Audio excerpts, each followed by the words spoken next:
अब इस नारे को अगर बीजेपी ऑफिशियली अडॉप्ट कर रही है, देवेंद्र बताएंगे किस हद तक इसको सही कहा जा सकता है, लेकिन अगर ऐसा हो रहा है तो क्या ये सिग्निफिकेंट बात नहीं है?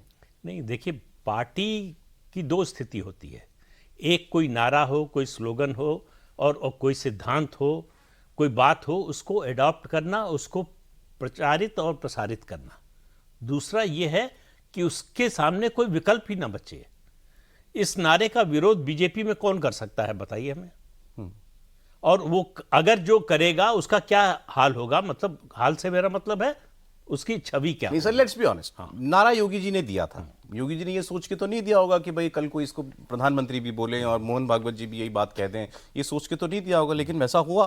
तो भाई अब बीजेपी के अंदर ऐसे तो लोग हो सकते हैं ना कि यार ज्यादा बड़ा नहीं बनाना है, अब कल को कि मोदी जी भी योगी जी का नारा बोलेंगे क्या, ऐसा ये सोच वाले लोग तो होंगे ना। नहीं, लोग कमी नहीं है उनकी, ऐसे लोगों। तो फिर मैं मानता उसके हूं कि बावजूद ये हो रहा है। 1998 से 2004 का जो शासनकाल था बीजेपी का, वो अपॉर्चुनिटी लॉस्ट जिसको कह सकते हैं वो था, कि वो मौका था एसर्शन का, अपने सिद्धांत का, अपनी जो बिलीफ है, जो आपका विश्वास है, उसको स्थापित करने का।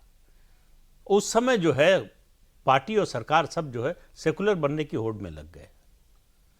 मैं पहले भी कह चुका हूं, फिर से दोहरा रहा हूं, हो सकता है तीसरी चौथी बार भी कहूं, कि आप कल्पना कर सकते हैं बीजेपी का इलेक्शन कैंपेन चल रहा है और एक तरफ अटल जी की फोटो लगी है, दूसरी तरफ मुशर्रफ की, और रथ निकल रहा है।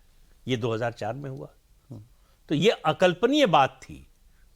जनसंघ से लेकर आज तक कभी इस तरह के कैंपेन की, बीजेपी का कैंपेन इस तरह का होगा कोई कल्पना नहीं कर सकता था। वही आडवाणी जी के साथ हुआ। आडवाणी, देखिए, आडवाणी जी ने जो बोला वो गलत है सही है, सवाल इसका नहीं है। आडवाणी जी ने बोला, यही बात बीजेपी का कोई और नेता जाकर बोलता तो शायद वो खबर भी ना बनती, या बनती तो कहीं सिंगल कॉलम जो है एक दिन के लिए बन गई होती। लेकिन आडवाणी जी से यह अपेक्षा नहीं की जाती थी, इसलिए वो खबर बड़ी हो गई।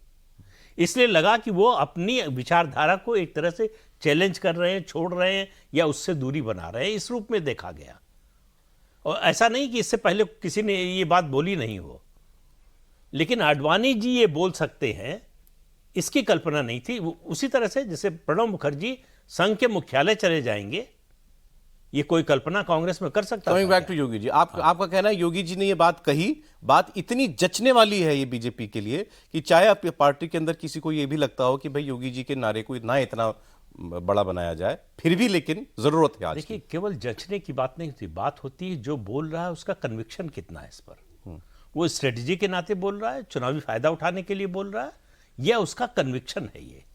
जब उन्होंने उत्तर प्रदेश विधानसभा में कहा कि मैं हिंदू हूं, मैं ईद नहीं मनाता, किसी ने एतराज किया क्या? ये उनका कन्विक्शन था।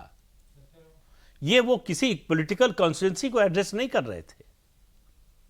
इस जीवन को, इस सिद्धांत को वो जीते हैं, इसलिए उनकी बात का असर ज्यादा हुआ। ठीक देवेंद्र, लेकिन ये तो नारा तो आज तो पोस्टर छप रहे हैं महाराष्ट्र के अंदर, बटोगे तो कटोगे। उससे थोड़ा आगे भी, ऑफिशियली नहीं लेकिन अनऑफिशियली अभी जो गाना तैयार हुआ है, कन्हैया मित्तल ने तो तैयार किया है, बटोगे तो कटोगे इस नाम से।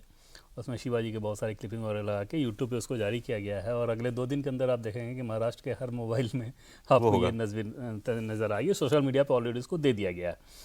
बीजेपी की तरफ से ऑफिशियली नेचुरली नहीं किया जा रहा है, लेकिन जो बीजेपी सिंपैथाइज़र हैं, बीजेपी के जो लोग हैं, उनसे एकदम समझ में आ रहा है कि वाइडली स्प्रेड करने वाली जो कोशिश होती है वो किया जा रहा है। और समझा जा सकता है कि कास्ट के नैरेटिव को अगर काउंटर करना है, इसको शुद्ध रूप से राजनीतिक तौर पर ही इसको समझना चाहिए कि जिस प्रकार से अपोजिशन कास्ट का नैरेटिव लगातार चलाने की कोशिश कर रहा है, राहुल गांधी जिस हद तक जा रहे हैं, उसको काउंटर करने का यही एक उपाय था। तो उस बैकग्राउंड में अगर इतना कैची स्लोगन आपको मिले तो समझा जा सकता है कि कोई भी उसको अपनाएगा, कोई भी उसको इंडोर्स करेगा।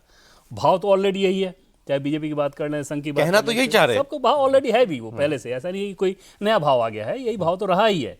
सफलता का कारण भी यही रहा है कि जब जब ये चीज़ें हुई हैं तो सफलता हासिल हुई है, जब जब उसमें बिखराव हो गया है तो फिर दिक्कत आती है।